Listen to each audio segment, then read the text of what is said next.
اعوذ باللہ من الشیطان الرجیم بسم اللہ الرحمن الرحیم الحمدللہ رب العالمین الصلاۃ والسلام علی رسول اللہ صلی اللہ علیہ وسلم رب اشرح لی صدری ویسر لی امری واحلل عقدۃ من لسانی یفقہوا قولی۔ السلام علیکم ورحمۃ اللہ وبرکاتہ۔ سب جنوں کو تمہیں بھی یہ ویڈیو دیکھنے کے پہلے درود اور سلام پڑھ کو یہ ویڈیو دیکھنا شروع کرو۔ آج کا 5 منٹ کا مدرسہ کو اب چلتا ہے 2واں مہینہ سفر المظفر کا 19 تاریخ کے بارے میں انشاءاللہ 10 حدیث آتی اسے معلوم کر لینے کی کوشش کریں گے۔ پہلی بات اسلامی تاریخ کے بارے میں، حضرت سلیمان علیہ السلام کے بارے میں۔ حضرت سلیمان علیہ السلام حضرت داؤد علیہ السلام کے بیٹے ہیں۔ ان کا نسب یہودا کے واسطے سے حضرت یعقوب علیہ السلام تک پہنچتا ہے۔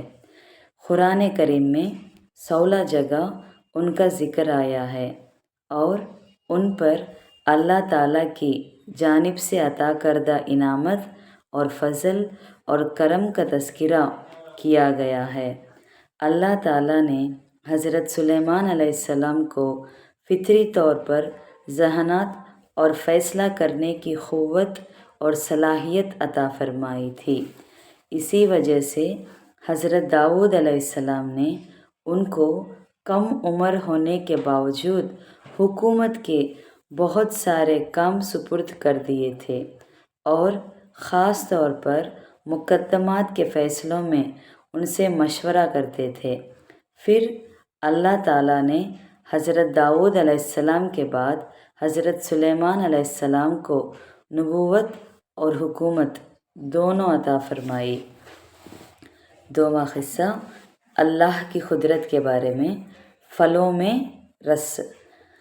اللہ تعالیٰ نے ہمارے فائدے کے لیے بہت سی قسم کے پھلدار درخت پیدا فرمائے جن پر موسم کے لحاظ سے پھل نکالے۔ ان میں سے کچھ پھل کھٹے اور کچھ میٹھے بنائے اور پھر کچھ پھلوں میں لذیذ اور عمدہ رس پیدا کیا۔ لہٰذا آم، سنترا، موسمبی اور انگور جیسے پھلوں سے ہم مزیدار جوس نکال کر پیتے ہیں۔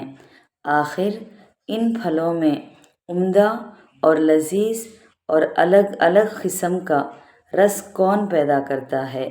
بے شک اللہ ہی اپنی قدرت سے ہمارے لیے ان پھلوں میں رس پیدا کرتا ہے۔ 3واں قصہ ایک فرض کے بارے میں، میت کی وصیت پوری کرنا۔ قرآن میں اللہ تعالیٰ نے چند وارثوں کے حصوں کا ذکر کرنے کے بعد فرمایا، یہ سب وارثہ کے حصوں کی تقسیم میت کی وصیت کو پورا کرنے اور قرض ادا کرنے کے بعد کی جائے گی۔ سورہ نساء 12 آیت میں ہے۔ اس میں کیا خلاصہ کرتے ہیں گے تو میت نے اگر کسی کے حق میں کچھ وصیت کی ہو تو وارثوں کو ان کا حصہ دینے سے پہلے میت کے چھوڑے ہوئے مال کے 1/3 حصے سے اس کی وصیت پوری کرنا واجب ہے۔ 4واں قصہ ایک سنت کے بارے میں، وضو کے بعد تولیے کا استعمال کرنا۔ حضرت عائشہ رضی اللہ عنہا بیان کرتی ہیں کہ رسول اللہ صلی اللہ علیہ وسلم کے پاس ایک کپڑے کا ٹکڑا جیسے مثال رومال کے ناد تھا جس سے وضو کے بعد پوچھتے تھے۔ ترمذی 53 کے ریفرنس میں سے۔ 5واں قصہ ایک اہم عمل کی فضیلت کے بارے میں، بیچا ہوا مال واپس لینا۔